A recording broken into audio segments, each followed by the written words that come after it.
স্বাগত জানাচ্ছি প্রবাসের সংবাদে। সঙ্গে আছি আমি কাজী আয়েশা। এবার বিস্তারিত। 2026 সালের এপ্রিলের প্রথমার্ধে হবে জাতীয় নির্বাচন। শুক্রবার জাতির উদ্দেশ্যে ভাষণে এ কথা জানান প্রধান উপদেষ্টা ডক্টর মোহাম্মদ ইউনূস। বলেন, এ সরকারের সামনে এখন বড় দায়িত্ব পরিচ্ছন্ন, উৎসবমুখর, শান্তিপূর্ণ পরিবেশে নির্বাচন আয়োজন। জানান, রাজনৈতিক দলগুলোর ঐকমত্যের ভিত্তিতে আগামী মাসেই আসছে জুলাই সনদ ঘোষণা। দেশবাসী ঈদ উল ফিতরের অভিজ্ঞতাকে কাজে লাগিয়ে শুক্রবার সন্ধ্যা 7টায় জাতির উদ্দেশ্যে ভাষণ দেন অন্তর্বর্তী সরকারের প্রধান উপদেষ্টা ডক্টর মোহাম্মদ ইউনূস। সর্বোচ্চ আন্তরিকতা ও পেশাদার ভাষণে প্রধান উপদেষ্টা দেশবাসীর কাছে ঘোষণা করেন আগামী জাতীয় নির্বাচনের রোডম্যাপ। তিনি বলেন, 2026 সালের এপ্রিলের প্রথমার্ধে যে কোনো একটি দিনে অনুষ্ঠিত হবে জাতীয় নির্বাচন। বিচার, সংস্কার ও নির্বাচন সংক্রান্ত চলমান সংস্কার কার্যক্রম পর্যালোচনা করে আমি আজ দেশবাসীর কাছে ঘোষণা করছি যে আগামী জাতীয় নির্বাচন 2026 সালের এপ্রিলের প্রথমার্ধের যে কোনো একটি দিনে অনুষ্ঠিত হবে।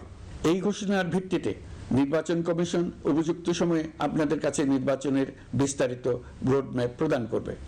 আমরা এমন নির্বাচন চাই যা দেখে অভ্যুত্থানের শহীদদের আত্মা তৃপ্তি পাবে, তাদের আত্মা শান্তি পাবে। আমরা চাই আগামী নির্বাচনে সবচেয়ে বেশি ভোটার, সবচেয়ে বেশি প্রার্থী ও দল অংশ নেক। এটা সবচেয়ে অবাধ, সুষ্ঠু ও নিরপেক্ষ নির্বাচন হিসেবে জাতির কাছে স্মরণীয় হয়ে থাকুক। প্রধান উপদেষ্টা ভোটারদের প্রতি আহ্বান জানান, প্রার্থীদের কাছ থেকে প্রতিশ্রুতি আদায় করতে যেন প্রথম অধিবেশনেই সংস্কার অনুমোদন দেওয়া হয়। আমি দেশবাসীর প্রতি আহ্বান জানাই, আপনারা সকল রাজনৈতিক দল এবং আপনাদের এলাকার প্রার্থীদের কাছ থেকে সুনির্দিষ্ট অঙ্গীকার আদায় করে নেবেন, যেন আগামী সংসদের প্রথম অধিবেশনেই যেসব সংস্কারের প্রশ্নে ঐকমত্য অর্জিত হয়েছে তা কোনো প্রকার কাটাছেঁড়া ছাড়াই যেন তারা অনুমোদন করেন। আপনারা তাদের কাছে সুনির্দিষ্ট প্রতিশ্রুতি আদায় করে নেবেন এই মর্মে যে তারা কখনোই কোনো অবস্থাতেই আপনাদের গণতান্ত্রিক অধিকার ও মানবিক মর্যাদা ক্ষুণ্ণ করবেন না। তিনি বলেন, সংস্কার, বিচার ও নির্বাচন এই তিনটি ম্যান্ডেটের ভিত্তিতেই এই সরকার দায়িত্ব গ্রহণ করেছিল। সে বিবেচনায় আগামী রোজার ঈদের মধ্যে সংস্কার ও বিচারের বিষয়ে একটি গ্রহণযোগ্য জায়গায় পৌঁছতে পারবে সরকার। আগামী জুলাই মাসেই সকল রাজনৈতিক দলের ঐকমত্যের ভিত্তিতে একটি জুলাই সনদ প্রস্তুত করে আমরা জাতির সামনে উপস্থাপন করতে পারবো বলে আশা করছি। এই জুলাই সনদ হলো একটি প্রতিশ্রুতি, একটি জনকল্যাণমুখী রাষ্ট্র নির্মাণের জন্য সংস্কার কমিশন যে প্রস্তাবগুলো দিয়েছে সেগুলোর মধ্য থেকে রাজনৈতিক দলগুলো যে কয়টিতে একমত হয়েছে তার তালিকা থাকবে এই সনদে। জুলাই সনদে স্বাক্ষর করে তারা জাতির কাছে সেগুলো বাস্তবায়নের অঙ্গীকার করবে। দেশের অর্থনীতির কাঠামো মজবুত করতে নেয়া নানা উদ্যোগের কথা তুলে ধরে বন্দর এবং করিডোর নিয়ে নানা অপপ্রচারের বিষয়েও কথা বলেন প্রধান উপদেষ্টা। আমরা চাই বাংলাদেশ দক্ষিণ এশিয়ার অর্থনৈতিক প্রাণকেন্দ্র হিসেবে প্রতিষ্ঠিত হোক। এই কারণে বিনিয়োগ পরিষেবার উন্নয়নের পাশাপাশি বন্দরের সক্ষমতা বাড়াতে উদ্যোগ নিয়েছি। এটা করা সম্ভব না হলে দেশের কোটি কোটি মানুষের বেকারত্ব ঘুচবে না, অর্থনৈতিক সংকট রয়েই যাবে। চট্টগ্রাম বন্দর নিয়ে অনেকের মধ্যে কৌতূহল তৈরি হয়েছে। মাঝে মাঝে এমন কথাও শুনেছি যে এই বন্দর বিদেশিদেরকে নাকি দিয়ে দেওয়া হচ্ছে। বন্দর ব্যবস্থাপনার জন্য আমরা যাদেরকে আনছি তারা পৃথিবীর যেসব দেশে কাজ করে সেসব কোনো দেশেরই সার্বভৌমত্ব, জাতীয় নিরাপত্তা হুমকির মুখে পড়েনি। আমি দেশবাসীর প্রতি আহ্বান জানাই, আপনারা নিজেদেরকে ভিত্তিহীন বিরোধিতা এবং অপপ্রচারের শিকার হতে দেবেন না। জাতিসংঘের মহাসচিব গত মার্চ মাসে ঢাকা সফরকালে রাখাইন রাজ্যে মানবিক বিপর্যয়ের মোকাবেলার জন্য একটি ত্রাণ চ্যানেলের প্রস্তাব করেছিলেন। তিনি বলেছিলেন এই প্রস্তাবটি রোহিঙ্গাদের প্রত্যাবাসনে সহায়ক হবে। বিষয়টি প্রস্তাব পর্যায়ে রয়ে গেছে। আমরা লক্ষ্য করেছি রাখাইনের জন্য বাংলাদেশ করিডোর দিয়ে দিয়েছে বলে একটা অপপ্রচার চালানো হচ্ছে। আমি সুস্পষ্টভাবে বলছি, এটা সর্বৈব মিথ্যা। এটা চিলে কান নিয়ে যাওয়ার গল্প।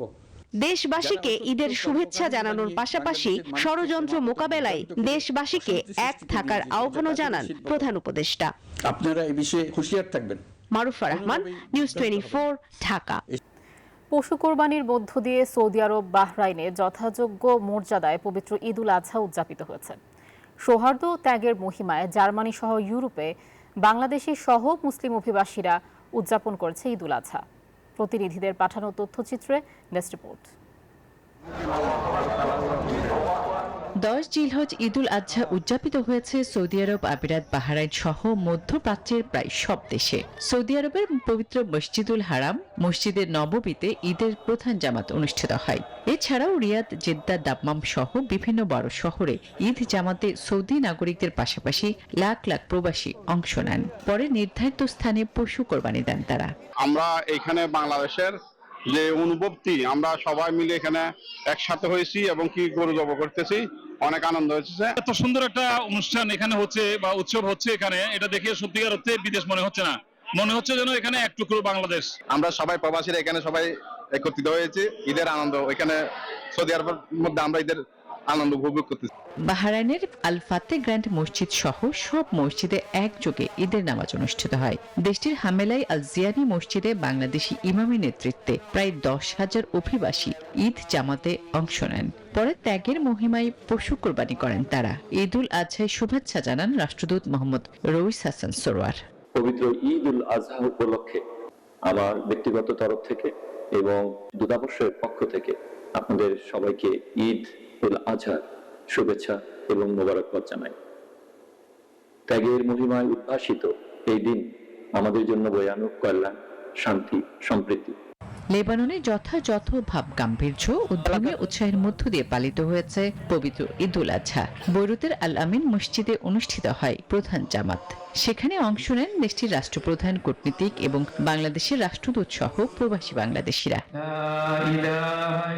মধ্যপ্রাচ্যের মতো দ্বীপরাষ্ট্র মালদ্বীপেও আনন্দ উৎসব আর ধর্মীয় ভাব গাম্ভীর্যের মধ্য দিয়ে ঈদুল আজহা উদযাপিত হয়েছে, যাতে সামিল হয়েছেন প্রবাসী বাংলাদেশিরাও। তাদের ঈদের শুভেচ্ছা জানান মালদ্বীপে নিযুক্ত বাংলাদেশের ভারপ্রাপ্ত হাই কমিশনার সোহেল পারভেজ। শুভেচ্ছা জানান মালদ্বীপ বিএনপির সভাপতি মোহাম্মদ খলিলুর রহমান। পবিত্র ঈদুল আজহার যে আত্মত্যাগের যে মহিমা, সেটির মাধ্যমে আমরা উজ্জীবিত হয়ে একে অপরের সহযোগিতায় এগিয়ে আসব এবং নিজেদের মধ্যে যেই দূরত্ব রয়েছে সেটিকে আমরা ভুলে যাব। সবাই যেন সুন্দরভাবে এখানে বসবাস করতে পারি সেভাবে একযোগে কাজ করব। খুব কষ্ট লাগে, কারণ দেশের পরিবার আপনজনকে রেখে বিদেশের মাটিতে আমরা ঈদের আনন্দ ভোগ করি। যাই হোক, পরিশেষে আমরা প্রবাসী ভাইয়েরা একসাথে ঈদের নামাজ আদায় করতে পেরে খুবই আনন্দ লাগেছে। ত্যাগের মহিমায় ঈদুল আজহা উদযাপিত হয়েছে ইউরোপের দেশ জার্মানিতেও। এবারও ঈদের সবচেয়ে বড় জামাত অনুষ্ঠিত হয় রাজধানী বার্লিনের পুরনো বিমানবন্দর টেম্পেলহফার মাঠে। সেখানে স্থানীয়দের পাশাপাশি অংশ নেন অভিবাসী বাংলাদেশিরাও। পর্তুগালেও যথাযোগ্য মর্যাদায় ঈদুল আজহা উদযাপিত হয়েছে। বরাবরের মতো লিসবনের মার্তিন মনিজ পার্কে সর্ববৃহৎ ঈদের জামাত অনুষ্ঠিত হয়। সেখানে স্থানীয়দের পাশাপাশি অংশ নেন মুসলিম প্রবাসীরা। পরে বাংলাদেশি অধ্যুষিত এলাকায় ঈদ আড্ডায় মেতে ওঠেন রেমিটেন্স যোদ্ধারা। Desk report, news 24। সৌদি আরবের সাথে মিল রেখে যুক্তরাজ্যেও উদযাপিত হয়েছে পবিত্র ঈদ উল ফিতর। সবচেয়ে বড় জামাত অনুষ্ঠিত হয়েছে পূর্ব লন্ডনের ইস্ট লন্ডন মসজিদে। বৈরী আবহাওয়া উপেক্ষা করে ওই জামাতে অংশ নেন বিভিন্ন দেশের মুসলিম নারী পুরুষ। লন্ডন কিংস মেডো স্টেডিয়ামে ঈদ জামাতে অংশ নেন বিএনপির ভারপ্রাপ্ত চেয়ারম্যান তারেক রহমান। যুক্তরাজ্য থেকে খালেদ মাসুদ রনির তথ্যচিত্রে ডেস্ক রিপোর্ট।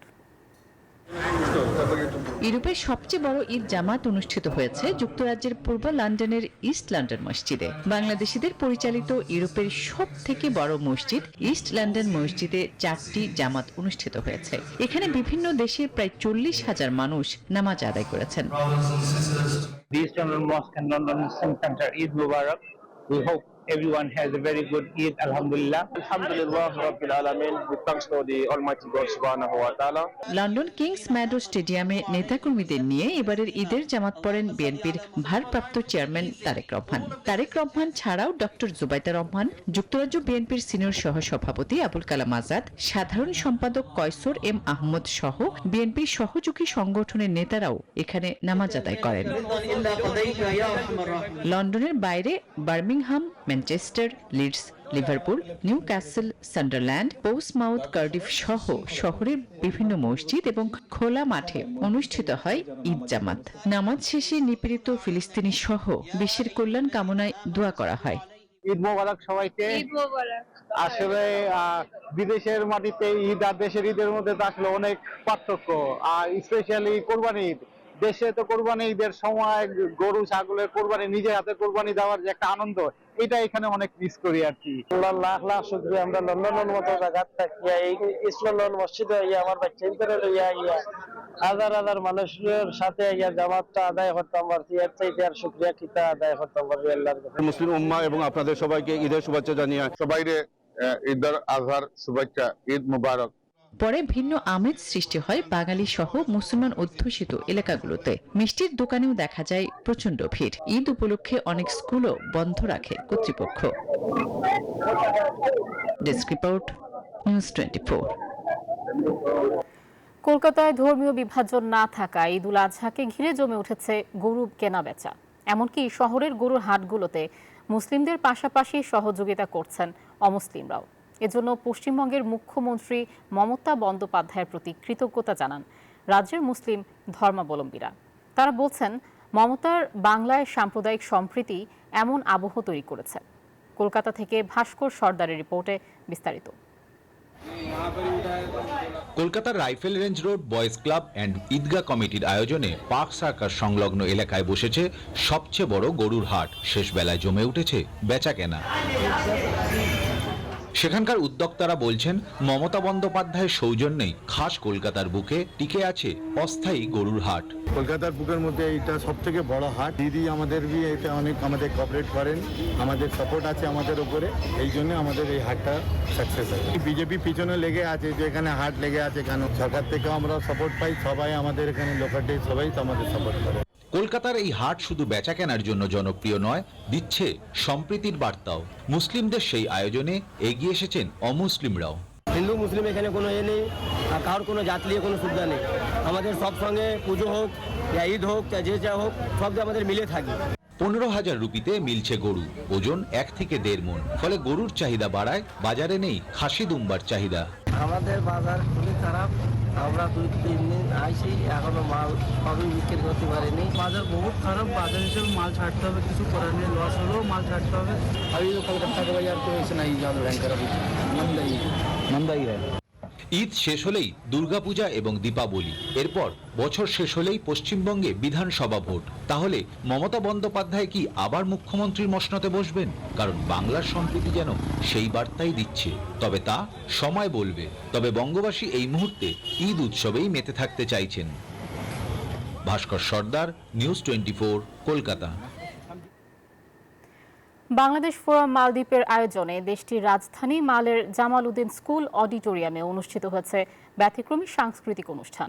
ঈদুল আজহার আমেজে এই প্রোগ্রামে যোগ দেন 5 শতাধিক প্রবাসী বাংলাদেশি। এ বিষয়ে আরও বিস্তারিত জানাতে মালে থেকে আমাদের সঙ্গে যুক্ত হচ্ছেন সহকর্মী ইমরান তালুকদার।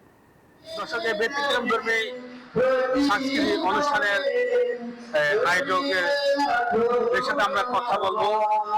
বাংলাদেশ ফোরাম মালদ্বীপের প্রকাশনা বিষয়ক সম্পাদক মোহাম্মদ মাসুদ ভাইয়ের সাথে আমরা গান বাজনা ছাড়া আপনার ব্যতিক্রমধর্মী সাংস্কৃতিক অনুষ্ঠানের আয়োজনে কেন করলেন? জি, প্রথমে ধন্যবাদ জানাচ্ছি চ্যানেল 24 নিউজকে আজকের আমাদের এই অনুষ্ঠানটি কভার করার জন্য। আমরা যারা প্রবাসে মুসলিম বাংলাদেশি, আমরা যারা মুসলমান বাংলাদেশি প্রবাসে বসবাস করি, আমরা যেহেতু মুসলমান সেহেতু আমরা আমাদের মুসলমানিক যে সুস্থ সংস্কৃতি রয়েছে সেই সংস্কৃতিকে আসলে আমরা মূলত এই জায়গায় প্রেজেন্টেশন করতেছি। এটি আসলে আমাদের মূলত বৈশিষ্ট্য। ধন্যবাদ আপনাকে। আপনারা দেখলেন মালদ্বীপের ইতিহাসে এই সর্বপ্রথম ভিন্ন সাংস্কৃতিক অনুষ্ঠান যেখানে নাচ, গজল এবং ইসলামিক সঙ্গীতের মাধ্যমে পরিচালনা করা হলো। ইমরান তালুকদার, নিউজ 24, মালদ্বীপ। আর কয়েক ঘন্টা পর পবিত্র ঈদুল আজহা। ঈদের প্রধান জামাতের জন্য প্রস্তুত জাতীয় ঈদগাহ।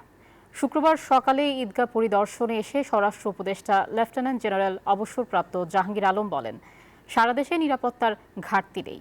শুধুমাত্র ঢাকার নিরাপত্তায় ডিএমপির 500 পেট্রোল টিম কাজ করবে। আর সারা দেশে গোয়েন্দা নজরদারি বৃদ্ধি করেছে র্যাব। রাত পোহালেই কুরবানির ঈদ। ঈদের প্রধান জামাতের জন্য প্রস্তুত জাতীয় ঈদগাহ। রাষ্ট্রের গুরুত্বপূর্ণ ব্যক্তিরা এখানে ঈদের জামাত আদায় করবেন। তাই তাদের সর্বোচ্চ নিরাপত্তা নিশ্চিতে নানা উদ্যোগ নিয়েছে আইন শৃঙ্খলা বাহিনীর সদস্যরা। শুক্রবার সকালে জাতীয় ঈদগাহ পরিদর্শনে আসেন ডিএমপি কমিশনার। এ সময় তিনি বলেন, রাজধানীর নিরাপত্তায় 5 শতাধিক পেট্রোল টিম কাজ করবে। 500 পেট্রোল টিম থাকে, দিনে 250, রাত্রে 250 মোটর বাইক, গাড়ি, ফুড পেট্রোল থাকে। আমরা সবাইকে সজাগ করছি। যে সমস্ত অফিসাররা অফিসে কাজ করেন, ফিল্ডে কোন করেন, তাদেরকেও আমরা দায়িত্ব বন্টন করে দিচ্ছি এই কাজগুলো সুপারভিশন করার জন্য। ইনশাআল্লাহ অসুবিধা হবে না। ঢাকা সহ সারা দেশের নিরাপত্তায় গোয়েন্দা নজরদারি ও টহল জোরদার করা হয়েছে বলে জানিয়েছে র্যাব। রাজধানী ঢাকা সহ সারা দেশে ঈদের ছুটিতে যাওয়া মানুষের বাসস্থান, কর্মস্থল, শপিং মল সহ অন্যান্য সবগুলো স্থানে চুরি ও ডাকাতি প্রতিরোধে র্যাবের নজরদারি ও টহল বৃদ্ধি করা হয়েছে।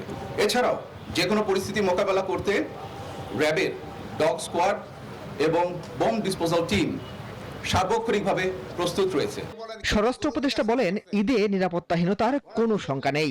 আমাদের জন্য প্রস্তুতি সব আল্লাহ দিলে খুব ভালো আছে, কোনো ধরনের কোনো অসুবিধা নাই এবং পুরা দেশের নিরাপত্তার জন্য আমাদের পর্যাপ্ত সংখ্যক আইন শৃঙ্খলা বাহিনী রয়ে গেছে, যারা ছুটিতে যায় নাই। এদিকে বিএনপি নেতা ইশরাক হোসেন ঈদগাহ ময়দান পরিদর্শন করে বলেন, মাঠ প্রস্তুতের কাজে নিয়োজিতদের উজ্জীবিত করতেই ঈদের দিন পর্যন্ত মাঠে থাকবেন তিনি। যারা এখানে শ্রমিকরা রয়েছেন তাদের পাশে এসে দাঁড়ানো এবং তাদেরকে কিছুটা মোটিভেট করা, এটা আমরা কালকে থেকেও মাঠে থাকবো। যারা পরিচ্ছন্ন কর্মী থাকবে তাদের সাথে আমরা, আমাদের ঈদের দরকার নেই, আমরা তাদের, যারা যেহেতু আমাদের জন্য কষ্ট করতে পারে, আমরাও তাদের সাথে থাকবো ইনশাআল্লাহ। মাসুদ সুমন, নিউজ 24, ঢাকা। গুলশানের বাসা ফিরোজায় স্বজনদের সাথে ঈদ উদযাপন করবেন বিএনপি চেয়ারপারসন খালেদা জিয়া। রাতে বিএনপি মহাসচিব সহ স্থায়ী কমিটির সাথে ঈদ শুভেচ্ছা বিনিময় করবেন তিনি।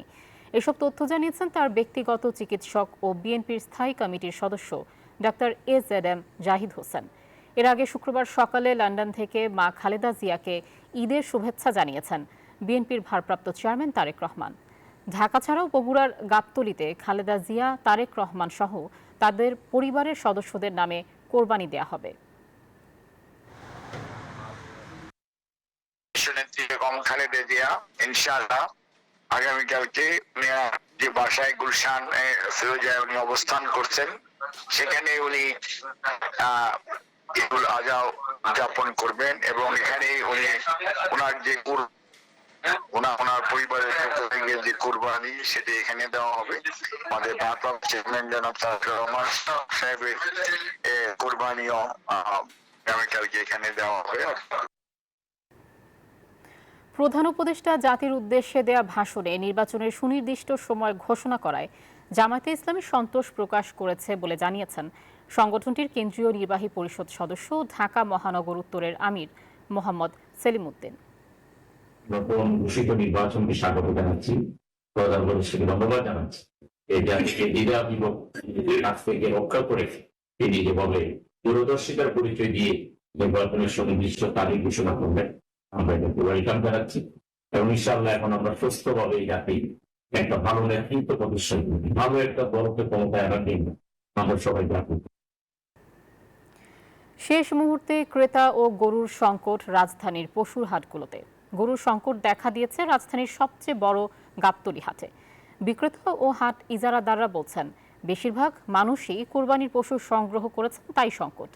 চাহিদা বাড়িয়ে বাজারে নতুন সিন্ডিকেটের দৌরাত্ম্য দেখছেন কেউ কেউ। শেষ সময়ে ক্রেতার অপেক্ষায় রাজধানীর পশুর হাটগুলো। ক্রেতার চাপে গরুর সংকট দেখা দিয়েছে গাবতলী হাটে। ছোট মাঝারি পশু রাখা নির্ধারিত জায়গাগুলো সকালেই খালি, তাই রাজধানীর বিভিন্ন এলাকা থেকে ছুটে এসে কাঙ্ক্ষিত পশু কিনতে পারছেন না অনেক ক্রেতাই। ব্যাপারীরা বলছেন, নতুন করে পশু না আসলে খালি হাতে ফিরতে হবে ক্রেতাদের। আজকে জমজমাট, কিন্তু গরু কম, মানে গরু কম এবং মানে কাস্টমারও কম। শর্ট মনে হইতেছে, মানে সন্ধ্যার পরে হয়তো গরু পাওয়া যাবে না। পশু যাও মিলছে, সেগুলোর দাম নিয়ে আছে মিশ্র প্রতিক্রিয়া। ক্রেতারা বলছেন, এখন আর দেখা দেখির সময় নেই, পছন্দ হলে বাজেটের আশেপাশের দামে কিনছেন তারা।